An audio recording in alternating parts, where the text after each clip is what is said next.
यह है lightning to audio Jack. तो इसका एमआरपी 900 रुपये है, बट मैंने इसको 799 में बाय किया है फ्लिपकार्ट से।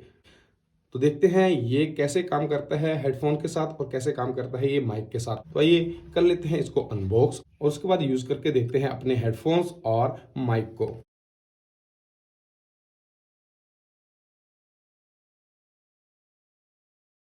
बॉक्स के अंदर हमें कुछ डॉक्यूमेंटेशन देखने को मिल जाती है। इसको रख देते हैं साइड में क्योंकि इसको पढ़ने की जरूरत नहीं है, और इस बॉक्स को भी रख देते हैं साइड में। यहाँ पे हमें लाइटनिंग टू 3.5 ऑडियो जैक देखने को मिल जाता है। इसको भी निकाल लेते हैं बाहर, और ये रहा हमारा लाइटनिंग टू 3.5 ऑडियो जैक। काफ़ी अच्छी क्वालिटी का है, एप्पल जैसे एप्पल की क्वालिटी रहती है वैसे ही बहुत अच्छी क्वालिटी का है। अब इसको हम यूज़ करके देखते हैं। तो दोस्तों ये है मेरा iPad 8th जनरेशन। इसकी अनबॉक्सिंग वीडियो मैंने चैनल पे अपलोड कर रखी है, अगर आप देखना चाहते हैं तो आप चैनल पे विजिट करके देख सकते हैं इसकी अनबॉक्सिंग वीडियो। और जल्द ही इसकी मैं रिव्यू वीडियो भी लेके आऊँगा और इसके प्रोज एंड कॉन्स वीडियो भी लेके आने वाला हूं। तो उसके लिए आप चैनल को सब्सक्राइब करके रख सकते हैं अगर आपको इसकी और भी ज़्यादा डिटेल में वीडियो देखनी है। तो इस लाइटनिंग कनेक्टर को मैं अपने iPad के लाइटनिंग पोर्ट में लगा देता हूं यहाँ पे। उसके बाद देखते हैं कि ये कैसे काम करता है। तो यहाँ पे मेरे पास एप्पल के ओरिजिनल हेडफोन्स भी पड़े हैं 3.5 ऑडियो जैक के साथ में, और यहाँ पे JBL के हेडफोन्स भी हैं मेरे पास जो 3.5 ऑडियो जैक के साथ में आते हैं। दोनों को इनमें यूज करके देखेंगे कि दोनों में साउंड की क्वालिटी कैसी रहती है, कैसी ये साउंड क्वालिटी देता है दोनों हेडफोन्स के साथ में। तो सबसे पहले हम यूज करेंगे एप्पल के ओरिजिनल 3.5 ऑडियो जैक को। तो कहीं से भी देखने को नहीं लग रहा है कि ये अलग से अटैच किए गए हैं, ऐसे लग रहा है कि ये ऐसे ही आए हैं। तो अब देखते हैं इस पर कुछ सॉन्ग प्ले करके।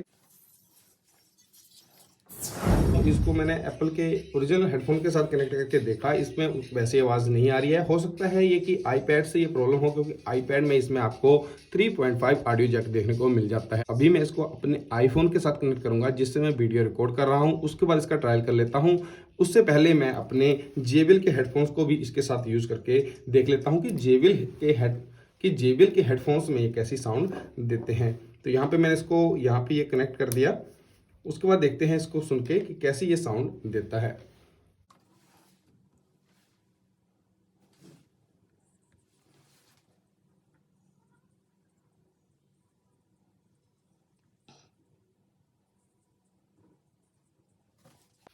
काफ़ी स्ट्रेंज बात है दोस्तों कि JBL के हेडफोन्स में अच्छी साउंड दे रहा है, बिल्कुल वैसी साउंड दे रहा है जैसे इसको देनी चाहिए, बट एप्पल के ओरिजिनल हेडफोन के साथ में ये वैसी साउंड नहीं दे रहा है जैसे इसको देनी चाहिए। कम इसमें बहुत ही कम इसमें साउंड आउटपुट निकल के आ रहा है इसको जब मैं अपने इसके साथ कनेक्ट कर रहा हूँ एप्पल के ओरिजिनल हेडफोन्स को। बट JBL के हेडफोन्स में मुझे प्रॉपर साउंड आ रही है।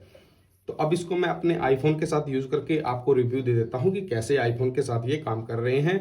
iPad के साथ तो ये एप्पल के ओरिजिनल हेडफोन के साथ में काम नहीं कर रहे हैं।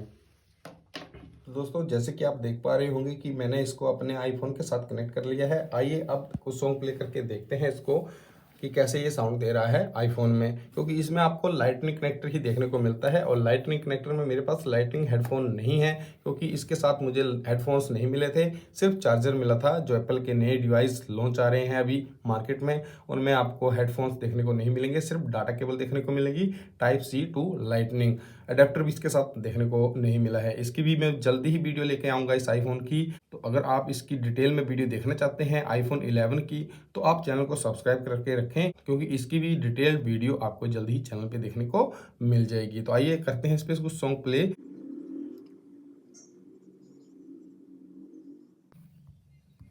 तो दोस्तों इसमें काफ़ी अच्छी साउंड आ रही है आईफोन में, बट iPad में मैंने जब इसको कनेक्ट किया था तो उतनी अच्छी साउंड नहीं आई थी। आईफोन में आपको प्रॉपर साउंड सुनने को मिलेगी। तो काफ़ी अच्छा लाइटनिंग कनेक्टर है। अगर आप बाय करना चाहते हैं तो लिंक आपको डिस्क्रिप्शन में मिल जाएगा। अब देख लेते हैं इसके साथ माइक की क्वालिटी कैसी मिलती है हमें। तो माइक कनेक्ट करके देखता हूँ। तो वापस मैं अपने आईफोन के कैमरा पे स्विच करता हूँ इसको। उसके बाद देखते हैं कि एक्सटर्नल माइक की क्वालिटी इसमें कैसी देखने को मिलती है। दोस्तों ये है मेरा बोया का M1 माइक। अब इसको लगा के देखते हैं कि माइक की क्वालिटी कैसी मिलती है। अभी जो आप साउंड सुन रहे हैं वो आईफोन के इंटरनल माइक से साउंड रिकॉर्ड हो रही है। अब इसको मैं लगा के आपको इसकी आवाज़ सुनाता हूँ। तो जो भी आप आवाज़ सुन रहे हैं वो बोया के इस M1 माइक से रिकॉर्ड हो रही है। रिकॉर्ड होने के बाद मैं इसको सुनूंगा कि इसकी आवाज़ रिकॉर्ड हो रही है कि नहीं हो रही है, कैसी आवाज़ की साउंड की क्वालिटी मिल रही है, वो भी आपको सुनाई दे रही होगी। तो नीचे कमेंट सेक्शन में ज़रूर बताएं कि आपको क्या डिफरेंस देखने को मिला फ़ोन के इंटरनल माइक से और इस बोया के M1 माइक के कंपैरिजन में। तो दोस्तों इस लाइटनिंग कनेक्टर की अब बात करें जिसके लिए हम ये वीडियो बना रहे हैं, तो काफ़ी अच्छी एक्सेसरीज़ है, एप्पल की ओरिजिनल एक्सेसरीज़ है। अगर आप इसको परचेज़ करना चाहते हैं तो डेफिनेटली आप इसको ओरिजिनल को परचेज़ करें, ना कि किसी थर्ड पार्टी की एक्सेसरीज को आप अपने आईफोन के साथ में कनेक्ट करें। दोस्तों ये था आज का वीडियो, मिलते हैं ऐसे ही किसी और वीडियो में, तब तक के लिए जय हिंद।